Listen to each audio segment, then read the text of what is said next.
You are listening to Love Your Practice with Dr. Laura Mock. I'm a general dentist, a practice owner, and a certified life coach. I teach women who own dental practices to lead with intention and literally fall in love with their businesses. Keep listening and you will see how learning to love your practice turns into loving your life too. Hello. Welcome to another episode of my podcast. I'm Dr. Laura Mock. Thank you so much for tuning in. Today's episode is so special. I don't want to, belabor the point because you just want to hurry up and get to it, but just listen to the very end. My very good friend, Dr. Sonya Stoltze, tells us a very endearing story on this podcast. We talk about leadership when your practice goes through a crisis. And I will let the rest of it tell out as we go. But before we start, I just wanted to tell you two important things. If you have been listening to this podcast, you already know you are one of my people. And I exist to help you. I exist to help you have a better life. And I have two things that I want to offer you right now to assist in that goal. Okay. The first one is that I'm doing a free webinar and it's this week. So if you're listening to this, it's brand new. Last week in February 26th, Friday, 1 p.m. Central, I am having a free webinar. And the webinar is called How to Love Your Practice While Changing Only One Simple Thing. And this is going to be a transformational hour where I go a little bit deeper into these coaching principles that I'm always alluding to on the podcast. And I would love to see you there. If you want to come, but you can't make it to the time, register anyway, because I will be sending a replay to anyone who wants to hear it. Okay, so that's my first thing. The easiest way to register for that, if you're coming from, you're in your car or whatever, just write this down. Just remember this. When you're on your computer, go to loveyourpractice.net and click on register for webinar now. Okay. So that's the easiest way to get registered. And then I will see you there. I can't wait to see you. We do only have 100 people we can have on there. So if you're interested in this, make sure you get registered. Last time I checked, there were 60 people registered. Okay. Thing number 2, I am starting a group coaching mastermind. This is something where we are going to do an even deeper dive into loving our practices. We're going to look at our relationships with our practice, our relationship with our patients, our team, with money, with time. We are going to really break down all these things that typically my clients worry about. Okay, so that I'm going to talk about it on the webinar, but also if you can't make it to the webinar, but you want to hear more about the mastermind, please reach out to me because the doors close on the mastermind at the very last moment of February. Once March starts, it's too late to register. So reach out to me if you want to hear more and I'll get you hooked up. All right, let's get to the episode. See you guys on the other side. Well, everybody, I'd like to welcome you to another episode of my podcast that I'm recording in a hotel room. If you're watching this on video, you can see the main thing in this video screen is 2 hotel beds. So there's not really any way to hide that. Also, I'm interviewing my lovely friend here who I will introduce you to in just a moment. But since we're keeping it real here, I want everybody to know that I still look shorter than her and I'm sitting on 2 pillows. Anyway, okay, so I'm Dr. Laura Mock. I'm the host of this podcast, just in case this is your first episode. Welcome. So glad you're here.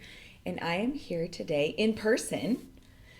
I mean, COVID is making strides, right?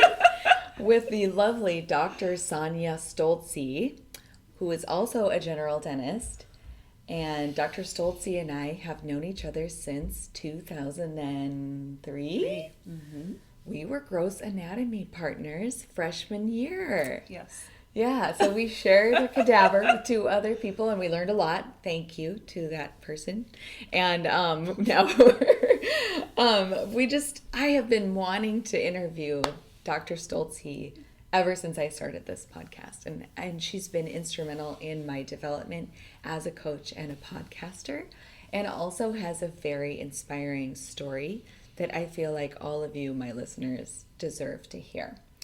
So, without any more blah blah blahing, Sonya, if you wouldn't mind, can you start us off by just telling us how you became a dentist? Like, what is your background? Yes. I was raised by a general dentist, my father, and an anesthesiologist, my mother. And growing up, I was always interested in both art and science and helping people. And my mother encouraged me to take the MCAT and apply for medical school, and I politely declined. Growing up with a mother that takes call and is gone overnight weekly, and you see that and live that. And then there was my dad, who, my favorite story to tell about his work-life balance is that when we were in elementary school and we started to get off the bus at 3:30-ish daily, he altered his hours at the practice so that 4 days a week he was home when we got off the bus. And I just thought that is the kind of flexibility and attention to my family that I would like to be able to have. Mm-hmm. And I went forward with my plans to be a dentist. Now, I would just like to pause you right there because I just have so much respect now that I have owned my practice and been a mom. To change one's hours requires a mindset. I mean, I've been complaining about getting up in the dark for years, and I've never changed my hours because there's this belief that I can't. Yes. And I would not have appreciated what your dad did had I not already owned my own practice. Absolutely. And that's amazing. It's like it's a tribute to him and his devotion to you that he did that. Absolutely. So you saw his ability to control and your mother's need to be on call. And you were like, no, I think I'm going to do this. Yeah. And honestly, you are a very artsy person, Sonya. Like, you appreciate the aesthetic. Yes. And so I can see that would be a natural choice for you. Yeah. Yeah. So then you got into dental school. Yes, I did. Yes, I did. I started in dental school. I met this lovely woman here.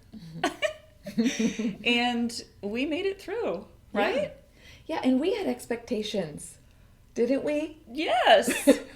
I always talk about how when I was in dental school, I thought once you graduate, then it's easy. Totally. Then you're just skiing down the hill. It's so easy after that. Yes, and I thought that, I thought dentistry, before I got into it, frankly, was very straightforward.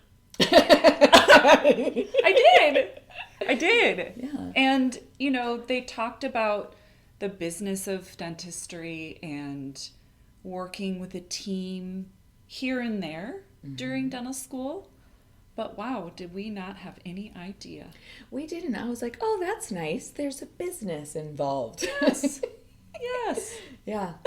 Really did not get that very well. Very true. Yeah. So after graduation, I was fortunate to join my father in practice during my last 2 years of dental school. He added space. He extended the office to fill the whole second floor of our building and added 3 operatories and a private office space and extended the waiting room. And when I graduated, I was very fortunate that I was just waiting for my license and then I could start practicing. And I did.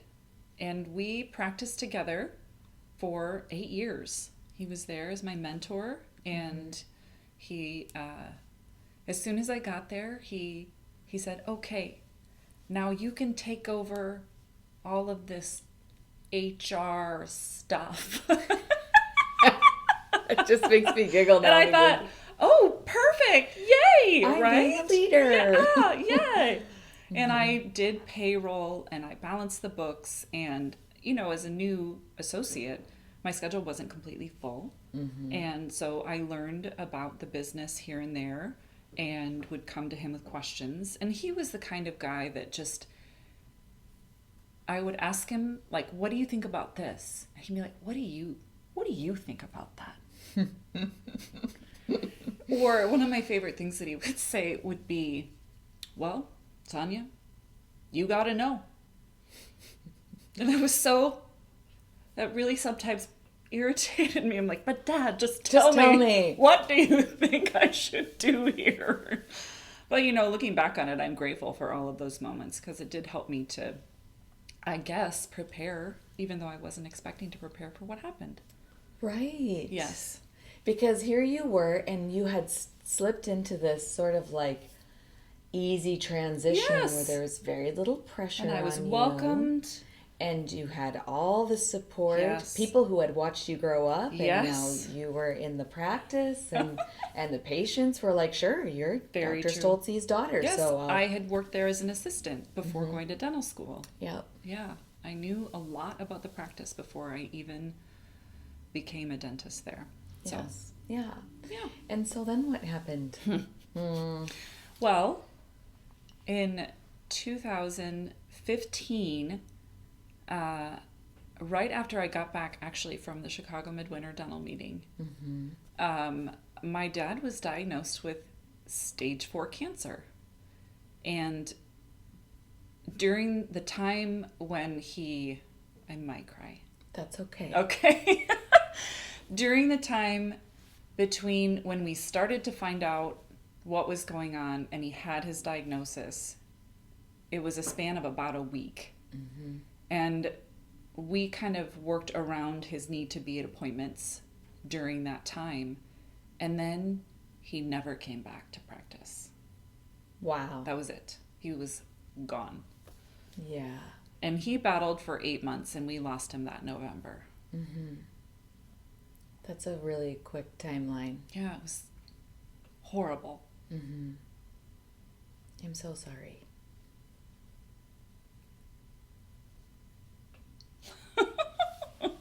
Do you want me to pause it? Okay. Either way. All right. We might have So- known I would cry. Yeah, and that's all right. But we didn't prepare. With... I'm a super emotional person, so... That's okay. That's what we're here for. We're here for the feels today. So what happened is you went from everything sort of being laid out in this supportive person and this supportive team Yes. to being by yourself. Yes. Yes. Absolutely. It was shocking. And I had been working on learning about the business and how to support my team and all of those things behind the scenes. Thank goodness. Thank goodness. Yeah, if you hadn't been diligent, you might have been more clueless. Yeah, absolutely. And I had, in the time that I was practicing with him, I was married right before I started dental school, and my husband and I had our 2 children. And I always told Dad, I said, I will stop having children when you are no longer available to cover my maternity leave. And we were very happy with 2, so it did work out. Good. Sadly, in that way as well. But Well, he played his part in helping you bring your baby. absolutely. And I remember talking to my team.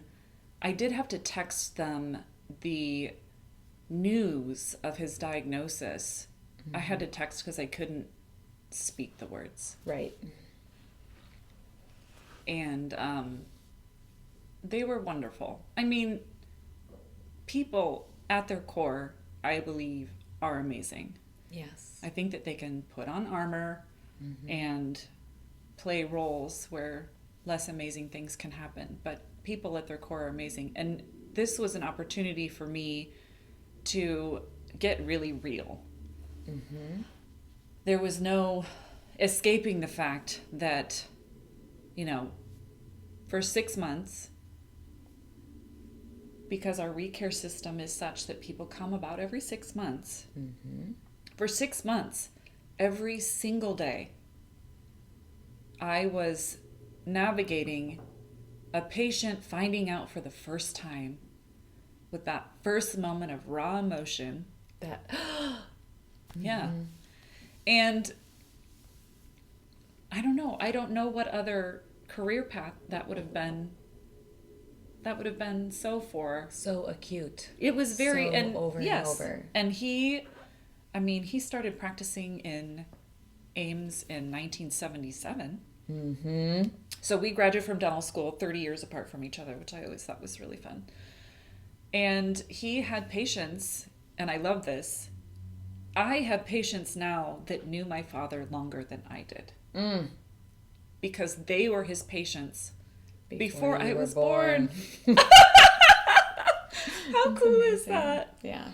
So while I was facing this horrible thing, I was surrounded by amazing people, loving and caring people that would do anything to help. Mm-hmm. So I had team members who were also facing this harsh and horrifying reality of his diagnosis. I had them take on the roles to try to buffer me somewhat. So by the time I got to the patient, they may already know. Mm-hmm. So I didn't have to tell people over and over and over again. And, we made a system of, I bought little cards about this big. Mm-hmm. So if they wanted to write him a note, they could write him a note, and I took him these cards and he read them and he loved that. When you're somebody's dentist for 35 years, Mm-hmm. that's a lot of life that you get to experience with someone. And that's something so great about our profession. Yes. We hear their stories. We do, and it's very much a trusting, intimate, not in a sexual way, but like you're literally right here next to my body when I'm taking care of you. 100%. And so there's this mutual trust that you go Mm-hmm. through where you have to know each other and have this respect and intimacy. Yeah. So for being someone's dentist for that long, of Yes. course, there were all these people who had all these feels. So many. Yeah. And you had to keep on navigating that. Yes. And carry on and keep the practice afloat. Yes. And not know what's going to happen. Are you going to be practicing by yourself, or is he going to come back? And all that there stuff. was a lot of uncertainty. And he was the type of person that everybody wanted to talk to because he was such a good listener. And he engaged and really cared about their story. There are people that talk, and there are people that listen to respond. Yes. And there are people that listen to listen and really soak in what you're telling them and genuinely care. He was that person. And he was that person for not just his patients, but so many other people in his life. So being there without him was terrifying. Not only was he my mentor and my business partner, but he's my daddy. Yeah. And I remember during the mess of it, at the very beginning, I had an eye appointment and my eyes were dilated and I was sitting in the optometrist chair, and I was trying to text a friend of mine who is a dentist and ask him about availability, because I thought, we have enough patients by this point for 2 doctors, and I am one human, and his column, if you can imagine your EagleSoft schedule, was full, and he was booked out at least a month, maybe 2 months with restorative. And I had never practiced in a way where I was really, really moving through the day. Yes. And evaluating where I needed to be and who'd been waiting the longest and where I need to be next, and, making all of those decisions that help everything flow. There hadn't been that pressure on your time. Correct. We were trying to just get it full. Yes. Right? Yeah. And now all of a sudden you had to change the way you practice. Yes. So that's what I want to talk about in the second half of this podcast, is I want to hear how you changed to be more efficient and to turn the practice into yours. You know what I mean? Yes. So tell me about some of the things that you changed. Well, I was fortunately able to, texting with my dilated eyes, get a hold of my friend, Dr. Ryan Husong, who graduated with us. Yep. And he was practicing in a town somewhat nearby, and he ended up having some availability. So during that time, during that 2015 year, he was up at the office about 1 day a week, helping me with the transition, basically. Yeah. And that was amazing and necessary, and I'm fortunate that that all worked out. Yeah. Hey, are you free to just do some dentistry at my office? Yeah. Hey, yeah, friend, I am. That probably buffered you a little bit It as you definitely were did. going through, because Yes. you had to come up with new systems. Yes. I mean, give me an example of a system that you changed when all of a sudden you had to be the one dentist. I remember in a huddle saying to my team, I'm going to need you guys to do absolutely everything that you can. Because I am going to need to be in lots of places. And it was as simple as that, really. I mean, we talked about more specifics, such as first of all, I think as dentists that delegation is a very kind of a tricky thing. It is tricky because we're worried that if somebody else does it, maybe it won't be perfect. And Yes. we're already worried maybe we can't do it perfect. Yes. So then if we ask somebody else to do it, I don't know. Yes. There's a lot of drama in there. Yes, about asking somebody absolutely. else. Yeah. Yes. We want it to be done correctly with, we want the efficiency, we want all of those things. And waiting from, we know we can do it with the efficiency to, we've trained somebody to the point where they can do it with efficiency and skill level. That gap is incredibly uncomfortable. Yes. There's a lot of work and evaluation Yeah. and communication. There's extra and, work in there. Yeah. Yeah. And we're busy. Yes. We're so busy. We're busy all the time. So busy. So, I had expanded function dental assistants that had their credentials but weren't utilizing and doing all the things because I was still doing them. Right. That just gone. They were immediately put into, I need you to do this for me. So impressions, scans, packing cord, what kind, all those things? All of those things, making provisional crowns. Yes. You were doing all that yourself, huh? Yeah, I mean, I had the time. Right. And obviously, the delegation issues. Was not ready. Even with patients that, I had worked with a hygienist and we had diagnosed treatment needs and they were coming back for those treatment needs, they would get that patient numb. So the first time I saw a patient for restorative, they were ready to start the restorative. Yeah. That was huge as well. It was a huge time saver for me. Well, let me ask you a question. So part of this was just built up, pent up demand. And I'm going to acknowledge that before I ask the question, because obviously your numbers are going to change if all of a sudden you're the one dentist in an almost two dentist practice, right? But part of that is changing your capacity and your ability to lead too. Your numbers could have stayed similar to the way they were before and just everything stacked up or patients left because they had to wait too long or whatever.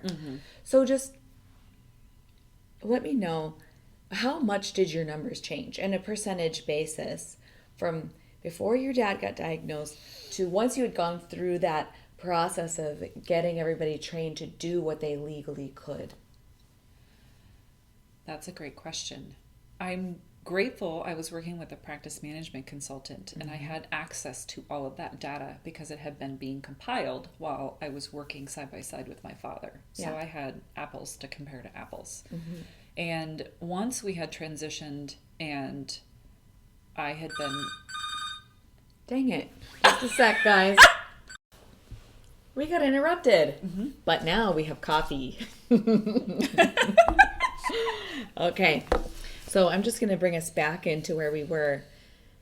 We were talking about how what had to change after your dad passed and you had to practice by yourself was your leadership. Indeed. So it was communication, it was delegation, and I was asking you to tell me how your numbers changed. Yes. Once we got through things and we were looking back, I was producing almost twice as much as a dentist. Wow. Yeah, Plus you were doing more hygiene exams, right? I was. Because you were doing them all. Yes. So my doctor production almost doubled. And it wasn't I'm rushing through things and I'm just getting more done. It was a matter of distilling out efficiencies and communicating those. And my team is amazing. And for that, I'm also fortunate and grateful. They stepped up, took it, and went with it. I think actually a lot of them were glad because there had been skill sets that they had taken the time to learn and practice that they were not previously able to use. You know, another thing that they did was they had a lot of the conversations, the pre-op and post-op instructions, describing procedures, going through options and describing them and working with questions with the patient. They did a lot of that communicating for me as well. Again, they have heard me have this very similar conversation with dozens and dozens of patients before. They had heard it. They knew the flavor of how I like to say things, and they got to put their own spin on it because we all have our own personalities and ways of saying things and put their personal touch on it. Well, I would just like to point out, because most of us don't encounter a time when we have to change how we delegate. Yeah. But as your story is an illustration of what can happen in a practice if we can let go of doing everything ourselves. Yes. And we can say clearly what we want from our team, and it changes the numbers, and it's better for the team too. Absolutely. They know what you want. They get to do more. You get to make more. They get to make more. It's a win-win. It is absolutely. I do have in my office a little sign up that says, "Clear is kind." What do you mean?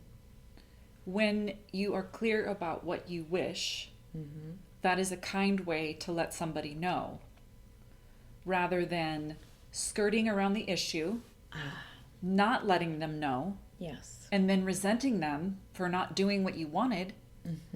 All of those things happen, and I think it's very human. And I am a work in progress. As am I. So I am still working on this. I'm still working on using my words and being clear so that people really know which path to go. I know in Brene Brown's Dare to Lead book, she says that one thing she says is, and this is what success looks like. I'd like you to do this, and for me, success looks like XYZ. So they not only know what you want them to do, but they know The marker.